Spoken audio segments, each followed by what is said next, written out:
ಅಭಿಪ್ರಾಯಕ್ಕೆ ನಾನು ಉತ್ತರ ಕೊಡೋದು ಬೇಡ. ಅಂದರೆ ನಮ್ಮದು ಗಟ್ಟಿ ಇಲ್ಲ ಅಂತ ಆಯ್ತಾ? ಅವ್ರು ಹೇಳ್ತಾ ಇದ್ದಾರೆ. ಅಲ್ಲಲ್ಲ, ಈಗ ನಮ್ಮದು ನಿಮಗೆ ಹೇಳಿ, ಬೇರೆಯವ್ರದ್ದು ಬಿಡಿ. ಈಗ ಅವರು ನಮ್ಮ ಪಕ್ಷದಲ್ಲಿ ಇದ್ದಿದ್ದರೆ ನಾನು ಅವ್ರ ಬಗ್ಗೆ ವ್ಯಾಖ್ಯಾನ ಮಾಡೋದು ಸರಿ. ಈಗ ಅವರು ನಮ್ಮ ಪಕ್ಷದಲ್ಲಿ ಇಲ್ಲದೇ ಇರುವಾಗ ನಾನು ಅವರ ಬಗ್ಗೆ ಪ್ಲಸ್ ಆರ್ ಮೈನಸ್ ಎರಡನ್ನೂ ಮಾತಾಡೋದಿಲ್ಲ. ಅದರಿಂದಾಗಿ ನೀವು ಹೇಳಿ, ನನ್ನದು ಗಟ್ಟಿ ಇಲ್ಲ ಅಂದರೆ ಇನ್ನೂ ಸ್ವಲ್ಪ ಕಿರಿಚಿ ಮಾತಾಡ್ತೇನೆ. ಬಟ್ ಯಡಿಯೂರಪ್ಪನವರು ಮನೆಗೆ ಕರೆದುಬಿಟ್ಟು ನಿಮಗೆ ಮಾತಾಡಬೇಡಿ ಅಂತ ಅವಾಜ್ ಹಾಕಿದ್ರು ಅಂತ ಹೇಳ್ತಾರೆ. ಇಲ್ಲ, ಆ ಥರ ಯಾರೂ ನನಗೆ ಅವಾಜ್ ಹಾಕಿಲ್ಲ, ಹೇಳಿಲ್ಲ. ಅಂದರೆ ಅವರು ಯಾವ ಉದ್ದೇಶದಲ್ಲಿ ಹೇಳಿದ್ದಾರೆ ಅಂತ ಗೊತ್ತಿಲ್ಲ. ಬಟ್ ನನಗೆ ಯಾರೂ ಹೇಳಿಲ್ಲ. ನಾನು ಸ್ವತಂತ್ರನಿದ್ದೇನೆ. ನಾನು ಯಾರೋ ಹೇಳಿಕೊಟ್ಟದ್ದನ್ನು ನಾನು ಹೇಳುವ ಪದ್ಧತಿ ನಾನು ಇಟ್ಕೊಂಡಿಲ್ಲ. ನನಗೂ ಕೂಡ ಪ್ರಜ್ಞೆ ಇದೆ. ನಾನು ಬಾಬಾ ಸಾಹೇಬ್ ಅಂಬೇಡ್ಕರ್ರವರ ಅನುಯಾಯಿ.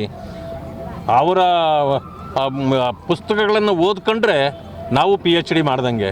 ಅಂದಮೇಲೆ ಅಷ್ಟೋ ಇಷ್ಟೋ ಪರಿಜ್ಞಾನ ನನಗೂ ಇದ್ದಾಗ ನಾನು ಇನ್ನೊಬ್ಬರನ್ನ ಕೇಳಿ ಹೇಳಬೇಕಾಗಿಲ್ಲ. ವಿಶೇಷವಾಗಿ 45-46 ವರ್ಷಗಳಿಂದ ರಾಜಕಾರಣದಲ್ಲಿದ್ದೇನೆ. ಅದರಿಂದಾಗಿ ಎಲ್ಲರನ್ನೂ ನೋಡಿ ಆಗಿದೆ. ಎಲ್ಲರ ಹಿಸ್ಟ್ರಿನೂ ನನಗೆ ಗೊತ್ತಿರೋದ್ರಿಂದ ನನ್ನದೇ ರೀತಿಯಲ್ಲಿ ನಾನು ಎಲ್ಲಿ ವ್ಯಾಖ್ಯಾನ ಮಾಡ್ಬೋದು, ಗಟ್ಟಿನೂ ಧ್ವನಿನೂ ಇರ್ಬೋದು. ನನಗೆ ಹಿಂದೆ ಮುಂದೆ ಮಾತಾಡಿ ಗೊತ್ತಿಲ್ಲ, ನೇರ ಅಷ್ಟೇ.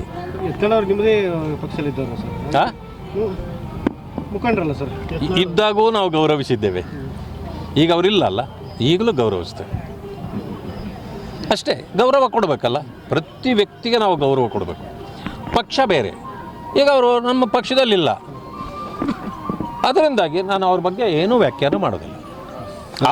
ಅವರ ತೀರ್ಮಾನಗಳು ಅಥವಾ ಅವರ ಹೇಳಿಕೆಗಳು ಅವ್ರ ಸ್ವಂತದ್ದು.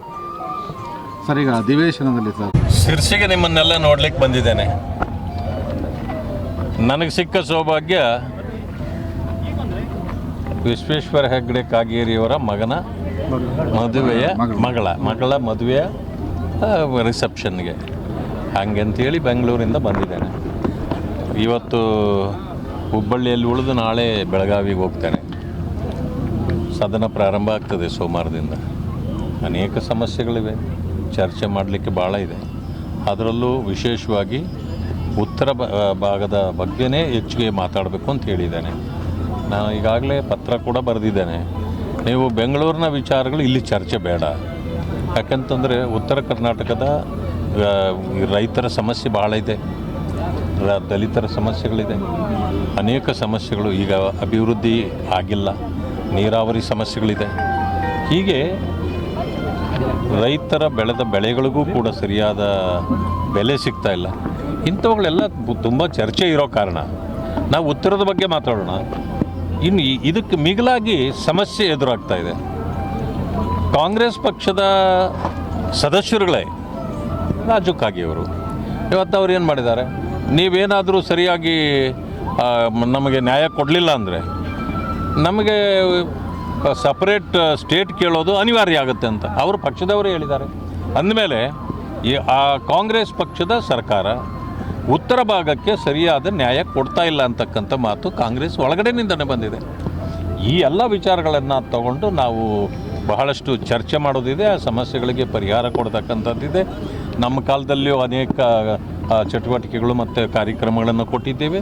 ಇತ್ತೀಚೆಗೆ ಈ ಗ್ಯಾರಂಟಿಗಳ ಹೆಸರಿನಲ್ಲಿ ಕಾಲ ತಳ್ಳುವಂಥ ಕೆಲಸ ಆಗ್ತಾಯಿದೆ. ಕಾಲ ದಬ್ಬೋದು ಬೇಕಾಗಿಲ್ಲ, ಸಾಧ್ಯವಾದಷ್ಟು ಅಭಿವೃದ್ಧಿ ಮಾಡಬೇಕು. ಇವತ್ತು ನಾವು ನೋಡ್ತಾ ಇದ್ದೇವೆ ರಸ್ತೆಗಳ ಪರಿಸ್ಥಿತಿ ಏನಿದೆ. ಅದರಿಂದ ಎಲ್ಲವೂ ಕೂಡ ಜನರು ಕಣ್ಣು ಮುಂದೆ ನೋಡ್ತಿದ್ದಾರೆ. ಇದಕ್ಕೆ ಪರಿಹಾರಗಳನ್ನು ಕೊಡುವಲ್ಲಿ ಸರ್ಕಾರ ಸಂಪೂರ್ಣವಾಗಿ ವಿಫಲ ಆಗಿದೆ. ಬರೀ ಬ್ರೇಕ್ಫಾಸ್ಟ್ ನೀವು ಮಾಡ್ಕೊಂಡಿದ್ರೆ ಆಗೋದಿಲ್ಲ, ಜನರಿಗೂ ಬ್ರೇಕ್ಫಾಸ್ಟ್ ಸಿಗಬೇಕಲ್ಲ. ಈ ಕೆಲಸವನ್ನು ಸರ್ಕಾರ ಮಾಡಬೇಕು ಅಂತಕ್ಕಂಥದ್ದು. ಬರೀ ಅಧಿಕಾರ ನನಗೆ ಬೇಕು ನಿನಗೆ ಬೇಕು ಅಂಥೇಳಿ ಒಬ್ರಿಗೊಬ್ಬರು ಕಿತ್ತಾಟ ಮಾಡಿಕೊಂಡು ಜನರ ಸಮಸ್ಯೆಗಳನ್ನು ಬದಿಗಿಟ್ಟು ರಾಜ್ಯಕ್ಕೆ ಅನ್ಯಾಯ ಮಾಡಬಾರ್ದು ಅಂತಕ್ಕಂಥದ್ದನ್ನು ತಮ್ಮ ಮುಂದೆ ನಾನು ಹೇಳಲಿಕ್ಕೆ ಬಯಸ್ತೇನೆ. ಶಿರ್ಸಿಗೆ ನಿಮ್ಮನ್ನೆಲ್ಲ ನೋಡ್ಲಿಕ್ಕೆ ಬಂದಿದ್ದೇನೆ. ನನಗೆ ಸಿಕ್ಕ ಸೌಭಾಗ್ಯ ವಿಶ್ವೇಶ್ವರ ಹೆಗ್ಡೆ ಕಾಗೇರಿಯವರ ಮಗನ ಮದುವೆಯ ಮಗಳ ಮದುವೆಯ ರಿಸೆಪ್ಷನ್ಗೆ ಹಾಗೆಂತೇಳಿ ಬೆಂಗಳೂರಿಂದ ಬಂದಿದ್ದೇನೆ. ಇವತ್ತು ಹುಬ್ಬಳ್ಳಿಯಲ್ಲಿ ಉಳಿದು ನಾಳೆ ಬೆಳಗಾವಿಗೆ ಹೋಗ್ತೇನೆ. ಸದನ ಪ್ರಾರಂಭ ಆಗ್ತದೆ ಸೋಮವಾರದಿಂದ. ಅನೇಕ ಸಮಸ್ಯೆಗಳಿವೆ, ಚರ್ಚೆ ಮಾಡಲಿಕ್ಕೆ ಭಾಳ ಇದೆ. ಅದರಲ್ಲೂ ವಿಶೇಷವಾಗಿ ಉತ್ತರ ಭಾಗದ ಬಗ್ಗೆನೇ ಹೆಚ್ಚಿಗೆ ಮಾತಾಡಬೇಕು ಅಂತ ಹೇಳಿದ್ದೇನೆ. ನಾನು ಈಗಾಗಲೇ ಪತ್ರ ಕೂಡ ಬರೆದಿದ್ದೇನೆ. ನೀವು ಬೆಂಗಳೂರಿನ ವಿಚಾರಗಳು ಇಲ್ಲಿ ಚರ್ಚೆ ಬೇಡ, ಯಾಕಂತಂದರೆ ಉತ್ತರ ಕರ್ನಾಟಕದ ರೈತರ ಸಮಸ್ಯೆ ಭಾಳ ಇದೆ, ದಲಿತರ ಸಮಸ್ಯೆಗಳಿದೆ, ಅನೇಕ ಸಮಸ್ಯೆಗಳು. ಈಗ ಅಭಿವೃದ್ಧಿ ಆಗಿಲ್ಲ, ನೀರಾವರಿ ಸಮಸ್ಯೆಗಳಿದೆ. ಹೀಗೆ ರೈತರ ಬೆಳೆದ ಬೆಳೆಗಳಿಗೂ ಕೂಡ ಸರಿಯಾದ ಬೆಲೆ ಸಿಗ್ತಾ ಇಲ್ಲ. ಇಂಥವುಗಳೆಲ್ಲ ತುಂಬ ಚರ್ಚೆ ಇರೋ ಕಾರಣ ನಾವು ಉತ್ತರದ ಬಗ್ಗೆ ಮಾತಾಡೋಣ. ಇನ್ನು ಇದಕ್ಕೆ ಮಿಗಿಲಾಗಿ ಸಮಸ್ಯೆ ಎದುರಾಗ್ತಾ ಇದೆ. ಕಾಂಗ್ರೆಸ್ ಪಕ್ಷದ ಸದಸ್ಯರುಗಳೇ ರಾಜು ಕಾಗೆಯವರು ಇವತ್ತು ಅವ್ರು ಏನು ಮಾಡಿದ್ದಾರೆ, ನೀವೇನಾದರೂ ಸರಿಯಾಗಿ ನಮಗೆ ನ್ಯಾಯ ಕೊಡಲಿಲ್ಲ ಅಂದರೆ ನಮಗೆ ಸಪ್ರೇಟ್ ಸ್ಟೇಟ್ ಕೇಳೋದು ಅನಿವಾರ್ಯ ಆಗುತ್ತೆ ಅಂತ ಅವರು ಪಕ್ಷದವರೇ ಹೇಳಿದ್ದಾರೆ.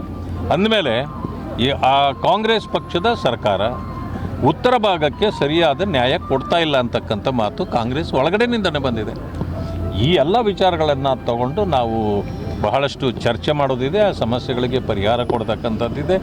ನಮ್ಮ ಕಾಲದಲ್ಲಿಯೂ ಅನೇಕ ಚಟುವಟಿಕೆಗಳು ಮತ್ತು ಕಾರ್ಯಕ್ರಮಗಳನ್ನು ಕೊಟ್ಟಿದ್ದೇವೆ. ಇತ್ತೀಚೆಗೆ ಈ ಗ್ಯಾರಂಟಿಗಳ ಹೆಸರಿನಲ್ಲಿ ಕಾಲ ತಳ್ಳುವಂಥ ಕೆಲಸ ಆಗ್ತಾಯಿದೆ. ಕಾಲ ದಬ್ಬೋದು ಬೇಕಾಗಿಲ್ಲ, ಸಾಧ್ಯವಾದಷ್ಟು ಅಭಿವೃದ್ಧಿ ಮಾಡಬೇಕು. ಇವತ್ತು ನಾವು ನೋಡ್ತಾ ಇದ್ದೇವೆ ರಸ್ತೆಗಳ ಪರಿಸ್ಥಿತಿ ಏನಿದೆ. ಅದರಿಂದ ಎಲ್ಲವೂ ಕೂಡ ಜನರು ಕಣ್ಣು ಮುಂದೆ ನೋಡ್ತಿದ್ದಾರೆ. ಇದಕ್ಕೆ ಪರಿಹಾರಗಳನ್ನು ಕೊಡುವಲ್ಲಿ ಸರ್ಕಾರ ಸಂಪೂರ್ಣವಾಗಿ ವಿಫಲ ಆಗಿದೆ. ಬರೀ ಬ್ರೇಕ್ಫಾಸ್ಟ್ ನೀವು ಮಾಡ್ಕೊಂಡಿದ್ರೆ ಆಗೋದಿಲ್ಲ, ಜನರಿಗೂ ಬ್ರೇಕ್ಫಾಸ್ಟ್ ಸಿಗಬೇಕಲ್ಲ. ಈ ಕೆಲಸವನ್ನು ಸರ್ಕಾರ ಮಾಡಬೇಕು ಅಂತಕ್ಕಂಥದ್ದು. ಬರೀ ಅಧಿಕಾರ ನನಗೆ ಬೇಕು ನಿನಗೆ ಬೇಕು ಅಂಥೇಳಿ ಒಬ್ರಿಗೊಬ್ಬರು ಕಿತ್ತಾಟ ಮಾಡಿಕೊಂಡು ಜನರ ಸಮಸ್ಯೆಗಳನ್ನು ಬದಿಗಿಟ್ಟು ರಾಜ್ಯಕ್ಕೆ ಅನ್ಯಾಯ ಮಾಡಬಾರ್ದು ಅಂತಕ್ಕಂಥದ್ದನ್ನು ತಮ್ಮ ಮುಂದೆ ನಾನು ಹೇಳಲಿಕ್ಕೆ ಬಯಸ್ತೇನೆ. ಅಲ್ಲ, ಈಗ ಇದು ಕೇವಲ 9 ದಿನ ನಡೀತದೆ. 9 ದಿನ ಉತ್ತರ ಕರ್ನಾಟಕದ ಭಾಗದ ಬಗ್ಗೆ ಚರ್ಚೆ ಮಾಡಲಿಕ್ಕೆ ಸಾಕಾಗೋದಿಲ್ಲ. ಅದರಿಂದಾಗಿ ಇಲ್ಲಿದನ್ನೇ ಮಾಡೋಣ, ಬೆಂಗಳೂರಿನ ವಿಷಯ ಬೇಡ. ಬೇಕಂದರೆ ಫೆಬ್ರವರಿಯಲ್ಲಿ ಬರ್ತದೆ, ಅಥವಾ ವಿಶೇಷ ಸದನ ಕರೀರಿ, ಅಲ್ಲಿ ಚರ್ಚೆ ಮಾಡೋಣ ಆ ಕಡೆ ಭಾಗದ್ದೆಲ್ಲ ಅನ್ನೋದನ್ನು ನಾನು ಈಗಾಗಲೇ ಪತ್ರ ಬರೆದು ಮನವರಿಕೆ ಮಾಡಿಕೊಟ್ಟಿದ್ದೇನೆ. ಸೊ ಅದನ್ನೇ ಇಲ್ಲಿ ಹೆಚ್ಚಿಗೆ ಮಾತಾಡಬೇಕು ಅನ್ನೋದು ನನ್ನ ಉದ್ದೇಶ. ಅವಿಶ್ವಾಸ ನಿರ್ಣಯ ಮಾಡಬೇಕು ಅದು ಇನ್ನೂ ಏನೂ ತೀರ್ಮಾನ ಮಾಡಿಲ್ಲ, ಮಾಡೋದಿಲ್ಲ ಅಂತ ಹೇಳಿಲ್ಲ, ಮಾಡ್ತೇವೆ ಅನ್ನೋದನ್ನು ತೀರ್ಮಾನ ಆಗಿಲ್ಲ. ಅದರಿಂದಾಗಿ ಇಟ್ ಈಸ್ ಓಪನ್. ಅದು ಸೋಮವಾರ ಸಂಜೆಗೆ ನಮ್ಮ ಶಾಸಕರ ಸಭೆ ಇದೆ. ಶಾಸಕಾಂಗ ಸಭೆಯಲ್ಲಿ ನಾವು ಅದನ್ನು ಮಾತಾಡಿ ಬೇಕಾ ಬೇಡವಾ ತೀರ್ಮಾನ ಮಾಡ್ತೀವಿ. Thank you. ಧನ್ಯವಾದ.